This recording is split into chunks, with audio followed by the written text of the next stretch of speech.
Let me start out here with something Michael Flood said regarding misogyny. He's an Australian sociologist, by the way. Okay, quote, "Though most common in men, misogyny also exists in and is practiced by women against other women or even themselves.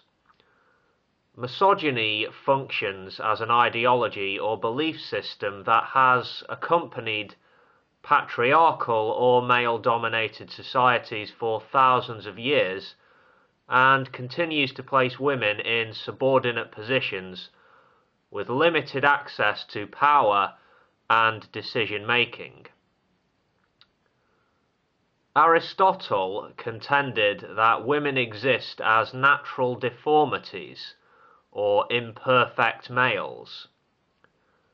Ever since, women in Western cultures have internalized their role as societal scapegoats, influenced in the 21st century by multimedia objectification of women with its culturally sanctified self-loathing and fixation on plastic surgery, anorexia and bulimia." End quote. We can't deny that we live in a society where women are objectified. The objectification of females obviously hurts women and girls, but it harms men too, where you have groups of men or groups of boys who view women in a one-dimensional or two-dimensional way, and all the men or boys are competing with each other for the most physically attractive females. This can lead to situations where important emotions are being repressed, which blocks personal growth, It's not healthy to view women as mere objects of sexual desire. Human beings are marvelously complex, and individuals, irrespective of gender, should be appreciated on individual merits, personal attributes, etc. Yeah.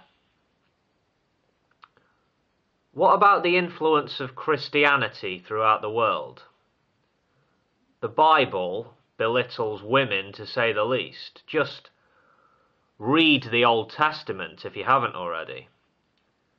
What about the Apostle Paul, one of the most influential early missionaries of Christianity? Was he not a misogynist? I would say he clearly was. I don't mean to specifically pick on Christianity here. I could point to Jewish traditions or beliefs or Islamic doctrine as examples of misogyny. The Abrahamic religions, their cultural dominance has not done many favors for the cause of female emancipation, in my opinion. Feel free to disagree with me, though. Sometimes it can be hard to distinguish between what I would call male chauvinism and misogyny. I've seen a lot of both, as I'm sure most people have. I've worked with a couple of genuine woman haters before, men. Never had anything positive to say about the women in their lives, and some of these blokes even said stuff about their own wives and daughters that made me just feel a significant level of disgust. Yeah.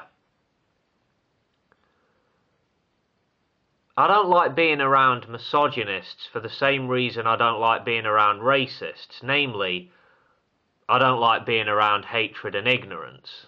It's not good for the mind. I do feel that misogynistic attitudes are being reinforced by the culture the modern culture we find ourselves in. You only have to turn on the television and have a brief flick around the channels, and you can see it. Misogyny, that is. Sometimes it's up in your face, sometimes it's more subtle, but you will see it if you are capable of looking beyond your own prejudices, that is. And let's be honest, we all have them. Do we not? What would a society where the genders were equal look and feel like? A society where men and women were treated with equal respect and dignity. I don't know what that would look and feel like. I don't live there, I live in reality.